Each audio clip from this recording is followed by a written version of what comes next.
إن تنصروا الله ينصركم ويثبت أقدامكم. Hukum mengambil keuntungan lebih dari 100%. Seringkali masyarakat mempertanyakan, bolehkah menjual barang dengan keuntungan lebih dari 100%? Bahkan sebagian orang beranggapan, mengambil keuntungan lebih dari 100% termasuk kezaliman bagi konsumen. Sehingga harga jual tidak boleh 2 kali lipat dari harga modal yang dikeluarkan untuk pengadaan barang. Karena kita berbicara tentang hukum, tentu semua ada standarnya. Sebagai mukmin, kita wajib menyadari standar itu harus kembali kepada dalil atau praktek transaksi yang ada di masa salaf atau keterangan para ulama fikih. Antara harga pasar dan keuntungan. Di sana ada 2 hal yang perlu kita bedakan. 1. Harga pasar. 2. Keuntungan. Harga pasar adalah standar harga yang berlaku di masyarakat untuk suatu barang tertentu. Menjual barang lebih dari harga pasar digolongkan para ulama sebagai tindakan pembodohan. Sementara melakukan pembodohan dalam transaksi jual-beli termasuk penipuan yang diharamkan dalam semua agama.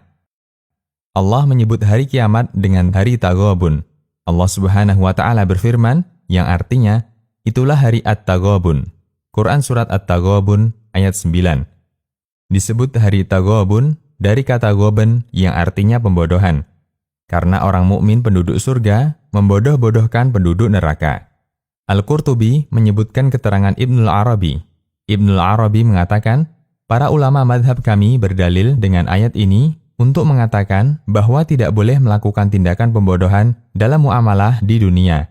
Karena Allah Ta'ala hanya mengkhususkan tindakan saling membodohkan hanya di hari kiamat. Tafsir Al-Qurtubi. Pembodohan dalam transaksi ada 2. Pertama, pembodohan ringan yang ditolerir. Ini adalah pendapat mayoritas ulama, meskipun ada sebagian ulama yang mengatakan bahwa pembodohan tidak ada yang ditoleransi meskipun sedikit. Kedua, pembodohan parah yang tidak bisa ditolerir atau al-ghaban al-fahishi. Menurut Hanafiyah, Malikiyah, dan sebagian ulama Hambali, transaksi yang terhitung ghaban fahishi dibatalkan dan barang dikembalikan. Ulama berbeda pendapat berapa batasan nilai menjual di atas harga pasar yang terhitung ghaban fahishi. Kita tidak berpanjang lebar mengenai masalah ini. Karena itu, kami hanya akan menyebutkan salah satu pendapat saja. Dalam fikih 4 madhab disebutkan pendapat Malikiyah. Menurut Malikiyah, yang masyhur menurut berbagai madhab, bahwa barang yang dibeli tidak dikembalikan dengan sebab ghaban atau pembodohan yang menghasilkan keuntungan meskipun melebihi batas normal kecuali dalam beberapa kejadian. Yang pertama, penjual dan pembeli yang mengalami ghaban fahishi adalah wakil atau orang yang diberi wasiat. Jika itu yang terjadi, maka transaksinya dibatalkan. Kemudian, mengenai standar ghaban fahishi, sebagian Malikiyah menyatakan, ulama berbeda pendapat mengenai batasan ghaban fahishi.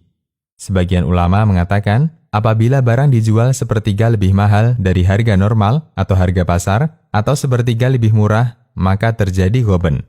Al-Fiqh alal Madahib al-Arba'ah. Sementara itu, yang difatwakan Syekh Ibnu Baz rahimahullah bahwa ghaban fahishi standarnya kembali kepada urf, yaitu standar yang berlaku di masyarakat. Beliau ditanya, apa batasan ghaban yang mempengaruhi keabsahan transaksi? Jawaban Syekh Ibnu Baz, ulama berbeda pendapat dalam masalah ini. Sebagian mengatakan sepertiga dan yang lain mengatakan kurang dari itu. Namun pendapat yang lebih tepat dalam masalah ini, selama masyarakat menyebut itu pembodohan berdasarkan standar mereka, maka bisa berlaku sebagai pembodohan menurut pasar, di mana ini merugikan pembeli. Selanjutnya, kita berpindah ke masalah berikutnya, yaitu mengambil keuntungan lebih dari 100%. Ada 2 riwayat yang tegas menunjukkan bolehnya mengambil keuntungan lebih dari 100%. Pertama, hadis dari Urwah al-Bariki, beliau menceritakan, Rasulullah Shallallahu Alaihi Wasallam menyerahkan uang sebesar 1 dinar kepadaku untuk dibelikan seekor kambing. Kemudian uang itu saya belikan 2 ekor kambing. Tidak berselang lama, saya menjual salah satunya seharga 1 dinar. Kemudian saya bawa kepada Nabi Shallallahu Alaihi Wasallam seekor kambing dan uang 1 dinar. Kemudian aku pun menceritakan kejadian itu kepada Nabi Shallallahu Alaihi Wasallam. Lalu beliau mendoakan, Barakallahu laka fi safqati yaminik, yang artinya, semoga Allah memberkahimu dalam transaksi yang dilakukan tanganmu. Hadis riwayat Tirmidzi, Daruqutni, dan dihasankan Syuaib al-Arnaut. Kedua, hadis dari Abdullah bin Zubair radhiyallahu anhuma. Beliau menceritakan, Zubair pernah membeli tanah hutan seharga 170.000. Kemudian tanah itu dijual oleh putranya, Abdullah bin Zubair, seharga 1.600.000. Hadis riwayat Bukhari.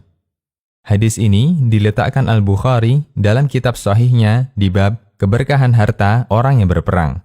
Hadis ini dijadikan oleh para ulama untuk menyimpulkan bolehnya mengambil keuntungan berlipat-lipat dalam jual beli.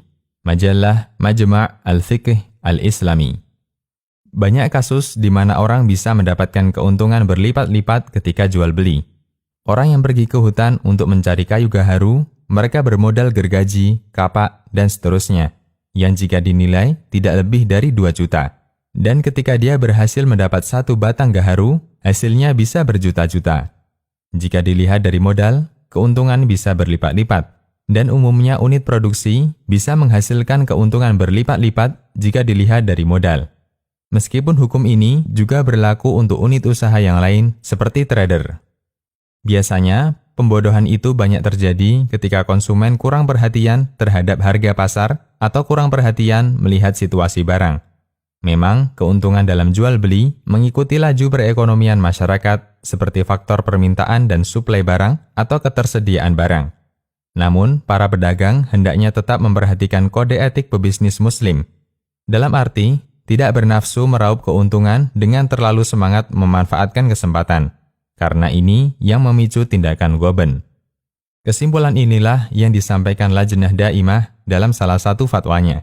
Keuntungan perdagangan tidak memiliki batasan tertentu, namun mengikuti kondisi persediaan, permintaan barang, dan ketersediaan barang. Hanya saja dianjurkan bagi para pedagang untuk memberi kemudahan bagi konsumen dalam bertransaksi. Jangan sampai memanfaatkan kesempatan kelalaian pembeli, kemudian melakukan ghoben atau pembodohan dalam melakukan transaksi jual-beli. Sehingga dia harus memperhatikan hak ukhuwah Islamiyah, fatwa Lajnah Daimah. Dari keterangan di atas, kita bisa memberikan kesimpulan. 1. Dibolehkan mengambil keuntungan lebih dari 100%. 2. Tidak dibolehkan menjual barang melebihi harga pasar karena ini termasuk pembodohan konsumen.